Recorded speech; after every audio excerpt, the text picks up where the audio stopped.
Deep beneath the surface, where the light of the Emperor barely reaches, the Genestealer Cults plot and scheme, waiting for the perfect moment to strike.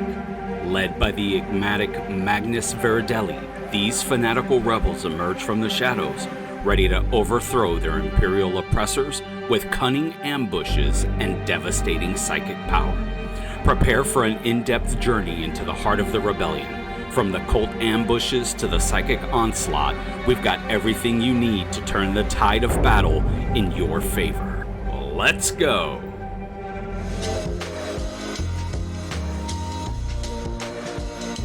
What's going on, guys? Welcome back to the Miniatures Tavern. My name is Watts, and today we're going to deep dive into the Combat Patrol Box Genestealer Cults. Now, this is the original Combat Patrol. We do have the new Combat Patrol book and data cards on the way. We're just waiting for them to arrive, and then we will do another video for the new one. But this one is going to focus on Hand of the Magus, which is the original Combat Patrol box. So in this box, let's take a look at what we get. We get one Magus Veridielle. If you pronounce her name wrong, I apologize. I apologize if I did. If it's different, let me know in the comments. You get 10 Neophyte hybrids, another 10 Neophyte hybrids, 5 Acolyte hybrids, 5 Aberrants, and 1 Goliath rock grinder. You get a total of 32 models in this box, and it's coming in at 625 points. So pretty chunky Combat Patrol. Price for box? Oddly and strangely enough, we were able to find this box at our local Games Workshop store for $160. On Amazon, this box is currently $174.94, and on eBay, you can expect to pay $200 or more for this box. Next up, let's take a look at how we're going to equip these models for this Combat Patrol box. First up, we have the Magus Veridielle. She is going to be equipped with an auto pistol and a Magus stave. And I have to say, she is a very nice model. We really like her. My wife is going to play this Combat Patrol box, and she really loves the Magus. She's a beautiful model. Next up, you have 10 Neophyte hybrids. 1 Neophyte leader is equipped with an auto pistol, a leader pistol, and a power weapon. 5 Neophyte hybrids are going to be equipped with an auto pistol, a hybrid firearm, and a close combat weapon. 1 Neophyte hybrid is going to be equipped with an auto pistol, a hybrid firearm, and a close combat weapon, and a cult icon. Another Neophyte is going to be equipped with an auto pistol, a heavy stubber, and a close combat weapon. 1 Neophyte is going to be equipped with an auto pistol, a seismic cannon, a close combat weapon, and finally the last Neophyte hybrid is going to be equipped with an auto pistol, a Weber, and a close combat weapon. Your second set of Neophyte hybrids, so you're going to equip these the same. They're equipped exactly the same. Next up, you have the Acolyte hybrids. You have 5 models. 1 is going to be equipped with the leader's Colt weapon and an auto pistol. 2 Acolyte hybrids are equipped with auto pistol, Colt claws, and a knife. 1 Acolyte hybrid is equipped with a demolition charge, Colt claws, and a knife. And finally, the last one is going to be equipped with a heavy mining tool. Next up, we have the Aberrants. 1 of your Aberrants, the Hemomorph, is going to be equipped with a heavy improvised weapon and a Hemomorph tail. And then the other 4 Aberrants are going to be equipped with a heavy power weapon. Finally, your Goliath rock grinder is going to be equipped with a clearance incinerator, a demolition charge cache, and heavy stubber and drill dozer blade. So that's how we're going to equip our models in this particular Combat Patrol box. Moving on, we're going to go ahead and take a look at the Army rule for Hand of the Magus. So the Army rule for Genestealer Cults in this Combat Patrol is called Cult Ambush. Each time a unit with this ability is destroyed, roll 1d6, adding 3 to the result if it is a battle line unit. On a 4-up, that unit is placed into Cult Ambush, and you can place 1 Cult Ambush marker anywhere on the battlefield that is more than 9 inches horizontally from all enemy units. If this is not possible, no marker is placed. If an enemy model, excluding aircraft models, ends any kind of move within 9 inches of a cult ambush marker you placed, that cult ambush marker is removed from the battlefield. At the end of the reinforcement step of your opponent's next movement phase, for each of your cult ambush markers that is still on the battlefield, you can select one unit from your army that is in cult ambush and set that destroyed unit back up on the battlefield using the Deep Strike ability, containing all of its models with their full wounds remaining, with at least one of those models touching that cult ambush marker. That cult ambush marker is then removed from the battlefield. Characters that are attached to a unit with this ability are not returned alongside that unit, should it return to the battlefield as described above. Only the bodyguard unit returns. And there are 2 more warnings or subnotes for this army rule. Number 1 is a circular marker is 32 millimeters in diameter, should be used for cult ambush markers, and specifically for combat patrol. When playing a combat patrol battle, in the battle rounds 4 and 5, you cannot set up any units that are in cult ambush on the battlefield. So this is a pretty complicated army rule, probably one of the most complicated army rules we've covered so far in combat patrol. This essentially allows you to bring units back on the roll of a dice, 4 up, adding 3 to the result of the roll if you're bringing back a battle line unit. So you can't fail if it's a battle line unit, right? If you roll a 1, you're going to add 3. That's 4. Your units come back. So pretty wild. You're going to be bringing units back. There are a lot of stipulations to that. So if you're planning on playing this combat patrol, you might want to reread these a few times. You might want to watch a few other videos of people actually playing the combat patrol box. We're going to play the combat patrol box in a future video. So just kind of keep that in mind. This army rule can be a little complicated for people just starting out in 40K. So let's go ahead and take a look at the 2 enhancements that you can put on your Magus for the Genestealer Cults combat patrol box. The default enhancement is called Psionic Shield, and while the bearer is leading a unit, each time a ranged attack is allocated to a model in that unit, add 1 to the saving throw made against that attack. So that's going to make the unit that your Magus leads durable, more durable. You're going to get 1 saving throw, plus 1 saving throw throughout the entirety of the game, and that's really going to add some durability to that whole unit. The optional enhancement is Resonant Stave. Melee weapons equipped by the bearer have anti-infantry 5 and devastating wounds. Now this enhancement, if you look at the wording, it only affects the bearer, which is going to be the Magus, who's your warlord. So you have 1 enhancement that's going to affect the unit that she leads, or you're going to have 1 really punchy, aggressive enhancement that just benefits her.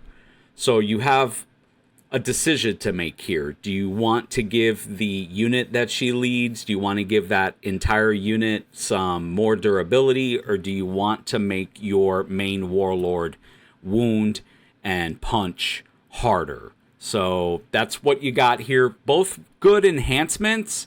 I've seen worse, but I would definitely, me personally, I'm looking for the durability against an entire unit versus a offensive enhancement for my warlord. All right, let's move on to secondary objectives. Your default secondary objective for this box is called Rise Up. From the second battle round onwards, at the end of your opponent's turn, roll 1d6 for each objective marker you control that has 1 or more neophyte hybrid units from your army within range of it, excluding battle-shocked units. On a 1 to 3, you score 1 VP, and on a 4 up, you score 3 VP. So the secondary objective isn't bad. It is limited to the neophyte hybrid models, and then it's kind of like a lottery, right? You're gambling. On a 1 to 3, you're going to score 1 victory point. On a 4 up, you're going to score 3 victory points. So it's not really a static objective. It's more of a gambling objective. Your optional secondary objective is called Will of the Patriarch. At the end of the battle, you score 15 victory points if your Magus model is within 3 inches of the center of the battlefield. So, I mean, that's good. It's good. I would definitely pick the optional secondary objective. 15 VP at the end of the battle. All you got to do is get your warlord and keep her within 3 inches of the center of the battlefield. So we're going to take a look at the model breakdown compositions later in the video that's coming up. But for right now, I would choose the secondary objective. Moving on, we're going to take a look at this Combat Patrol's Strategems next. Now remember, if you've been watching our videos and you are a member and part of the Tavern fam, you know that Strategems are just little abilities that you can spend your command points on to give your army a little leg up during the battle. 3 stratagems, just like every other Combat Patrol box. The first stratagem is called Defend the Magus. This is going to take place at the start of your shooting phase or the start of the fight phase. And what that's going to do is until the end of the phase, each time a Genestealer Cults model from your army makes an attack that targets an enemy unit, re-roll a hit roll of 1 and re-roll a wound roll of 1. This is going to cost you 1 command point. So for 1 command point, you can re-roll hit rolls of 1 and wound rolls of 1 against an enemy target. Not bad.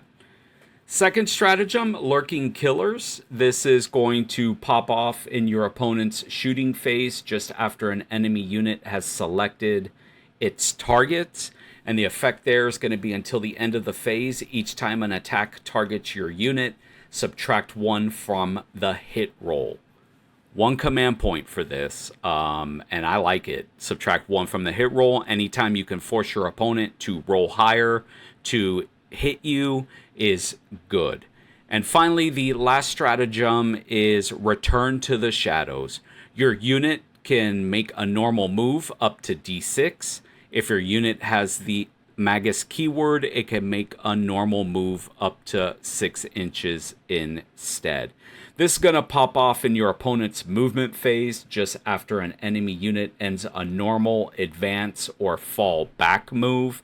It's going to cost you, again, 1 command point.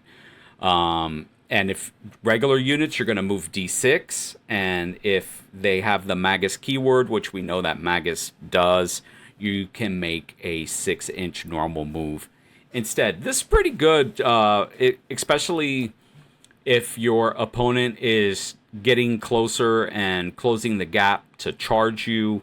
You can force them to roll higher, you know what I mean? 6 inches away really puts them up to anywhere between a 9-inch charge, 6 to 10-inch charge, which is a lot harder to make than a 1 to 4-inch charge. So some decent stratagems, not too bad. All right, let's go ahead and jump into the character data sheets. First up, we have Magus Veridielle. She's going to move 6 inches. Her toughness is 3. She saves on a 5. She's got 4 wounds. Her leadership is 6, and her objective control is 1. She's a little squishy, so you're definitely going to want to keep her attached to a unit. Her ranged weapon is auto pistol. It's got the pistol keyword, which means you're going to be able to shoot that when you're in engagement range. Range is 12, 1 attack, hitting on 3s, strength 3, AP 0, damage 1. And her melee weapon is the Magus stave. It is psychic. She gets 3 attacks, hitting on 3s, strength 5, AP -1, and damage D3. Now remember, when you roll for D3, you're rolling one dice, and on a 1 and a 2, the damage is 1. On a 3 and a 4, the damage is 2. And on a 5 and a 6, the damage is 3. And she is your leader. She's your warlord. And she can be attached to acolyte hybrids or neophyte hybrids. Let's take a look at her abilities. She can deep strike, which means that she can come in on the second turn at the end of your movement phase. And she also has the ability spiritual leader. While this model is leading a unit, models in that unit have a feel no pain 5-up ability against psychic attacks. So there you go. That's the Magus. Next up, we have the Neophyte Hybrids. They're going to move 6. Their toughness is 3. Their save is 5. They have 1 wound. Their leadership is 7. And their objective control is 2. Now, we're going to go through the list here. You got the auto pistol. Same thing. You can shoot in engagement range. 1 attack, hitting on 4s. Strength 3. AP 0. Damage 1. You got the hybrid firearm, which is rapid fire 1. So if you are within 12 inches, half the range of the weapon, you're going to pick up an extra attack. 1 attack, hitting on 4s, strength 3, AP 0, damage 1. The leader pistol with the pistol keyword, 12-inch range, 1 attack, hitting on 4s, strength 4, AP 0, damage 1. The heavy stubber is rapid fire 3. That's pretty nice. 36-inch range. So if you're within half of that, you're going to get 3 extra attacks. 3 attacks, hitting on 4s, strength 4, AP 0, damage 1. The seismic cannon is heavy, which means if you do not move that model, he's going to get a +1 to his ballistic skill. It is rapid fire 2. So if you're within half range, you're going to pick up 2 extra attacks.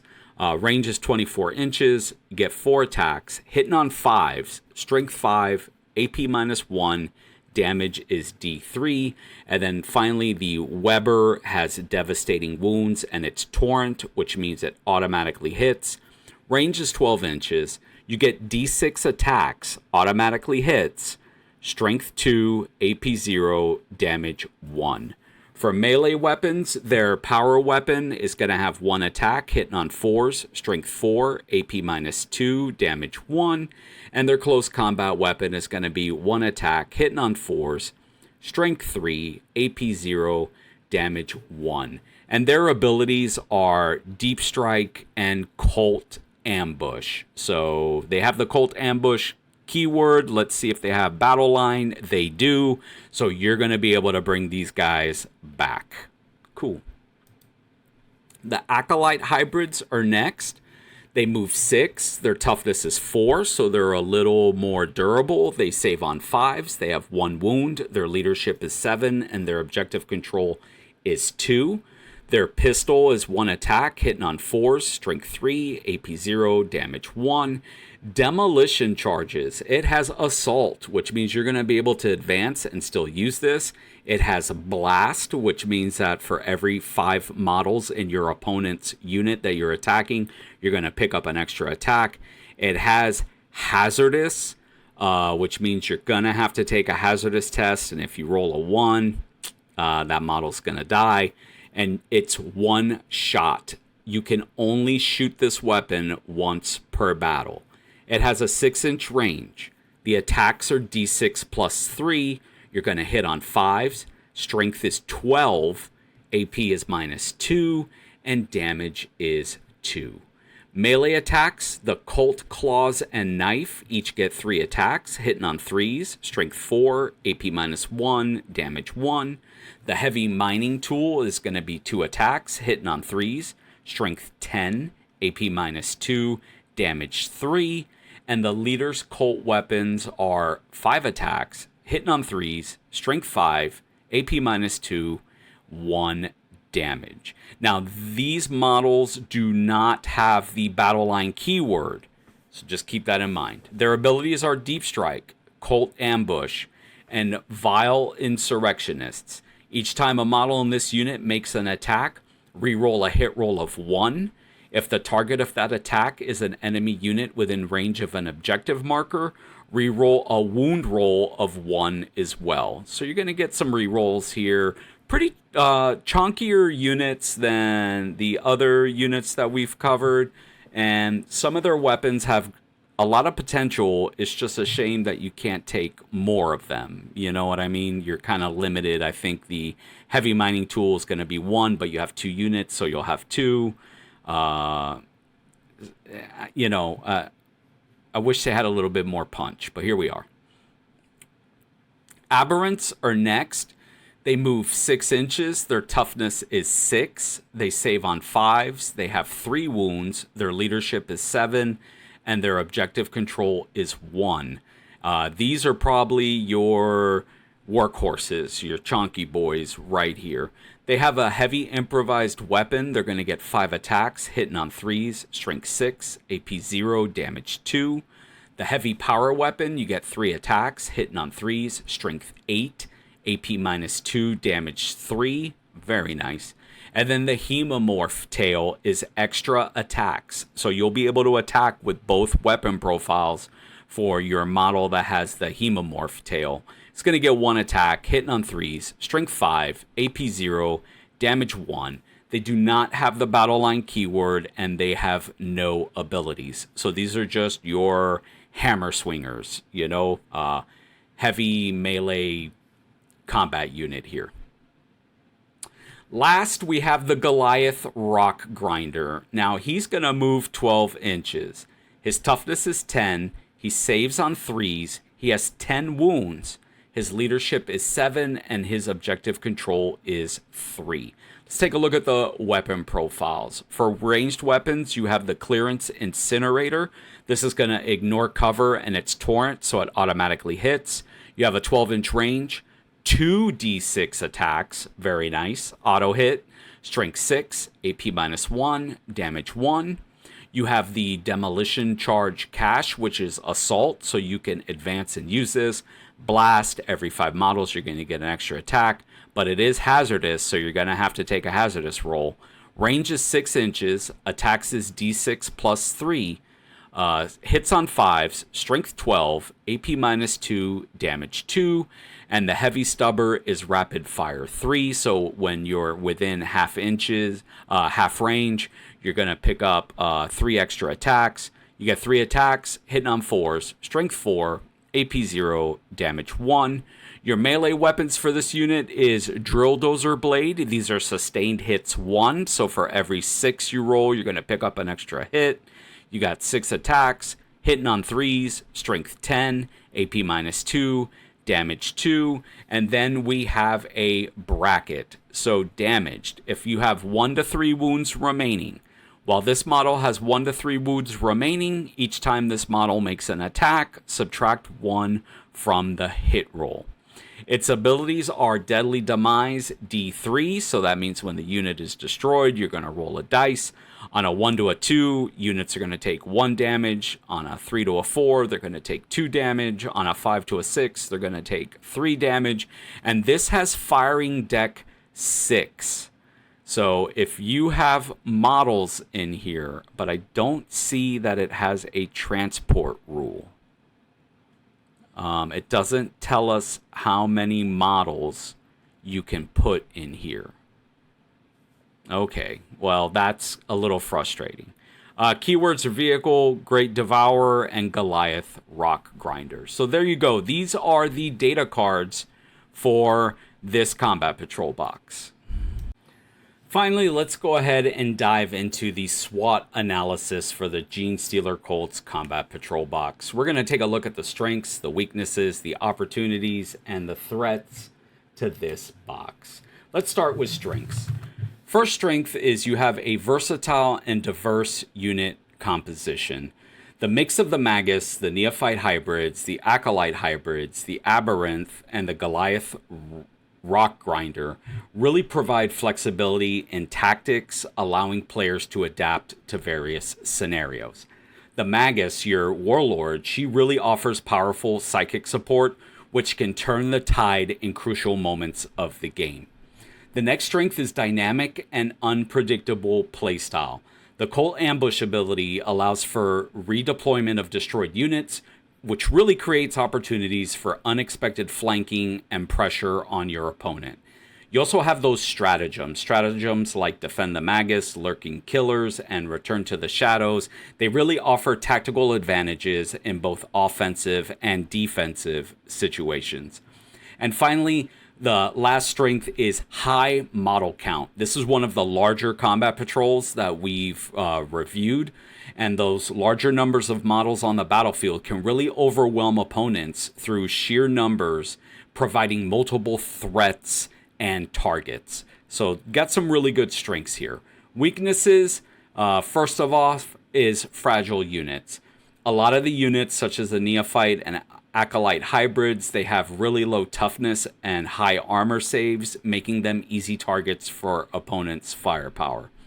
The reliance on numbers can be a disadvantage if facing opponents with strong area of effect or high damage attacks. Number 2, the complexity and learning curve, and we've talked about this. Managing the Cult Ambush mechanic and various unit abilities can really be challenging for new players, potentially leading to mistakes and missed opportunities.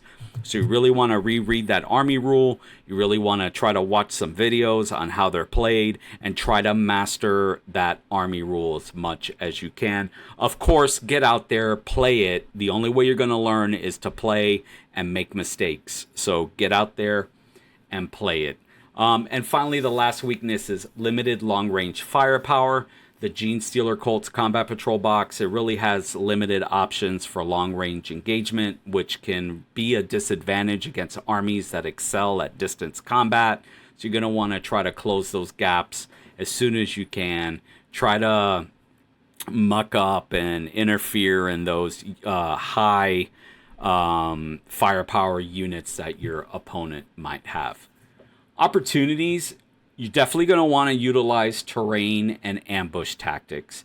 So an effective use of terrain and ambush tactics can really neutralize your opponent's advantage to create opportunities for surprise attacks and strategic positioning. And ambush markers and deep strike units can really disrupt enemy plans and objectives, turning the tide in critical moments.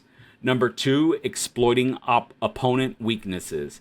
You want to identify and target key weaknesses in the opponent's army, because this can really maximize the effectiveness of the Cult Ambush and unit abilities. And focus on securing objectives and leveraging secondary objectives like Rise Up and Will of the Patriarch to gain victory points and strategic advantages. Remember, 40k, as fun as it is to kill your opponent, is not a game of kill, kill, kill. It's really a strategic game of scoring points. So if your focal point during games of Combat Patrol can be scoring points, I think you really have a good chance of winning with this Combat Patrol. And finally, the last opportunity is synergizing units and their abilities. Combining the abilities of different units, such as the psychic powers of Magus, with the combat prowess of like the Aberrants, can really create powerful synergies during your game. And effective use of those stratagems, right? Don't forget those stratagems. They all cost 1 command point, so they're cheap. You can protect key units or reposition for better engagement, and that can really shift the balance of power in the player's favor. Finally, let's talk about threats. Highly durable opponents is probably the biggest threat to this Combat Patrol box. Facing armies with high durability units or strong defensive capabilities can mitigate the effectiveness of the Genestealer Cults' high model count and fragile units. Opponents with long-range firepower can exploit the Genestealer Cults' limited long-range options and fragile units. Number 2, counter strategies and adaptation. Experienced players might develop counter strategies to mitigate the impact of Cult Ambush and other Genestealer Cult tactics, so be careful there. And opponents familiar with the way the Genestealer Cults play may adapt their strategies to neutralize key units and abilities. So just kind of be careful there.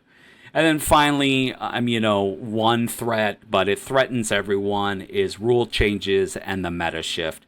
We know that Games Workshop is in the process of releasing new combat patrol configurations, new combat patrol rule sets, and points, and balance slates, and stuff like that. So that is a threat, but it's a threat to everyone. So we all kind of share that threat equally.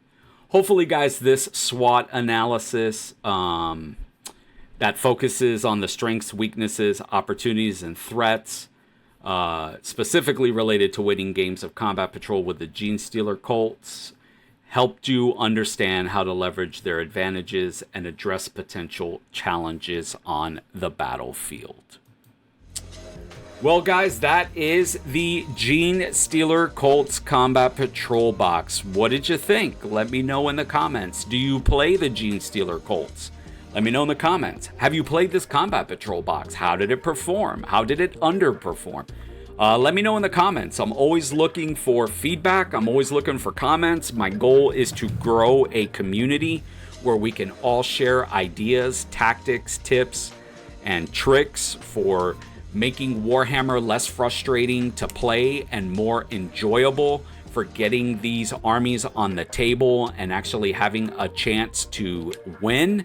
So that's what we're building here at the tavern. So let me know in the comments, and let me know if you plan on playing these guys in the future. Like I said, my wife was super interested. She plays Tyranids. So I feel like this is just the natural evolution of her merging into another army. So we're looking forward to getting this combat patrol box on the table. Like I said earlier, we also have the codex and the cards coming for the new configurations, the ones that just came out. So we'll be doing a video on that and playing those as well. Thank you so much for hanging out, watching the video, and I will see you in the next video. Bye.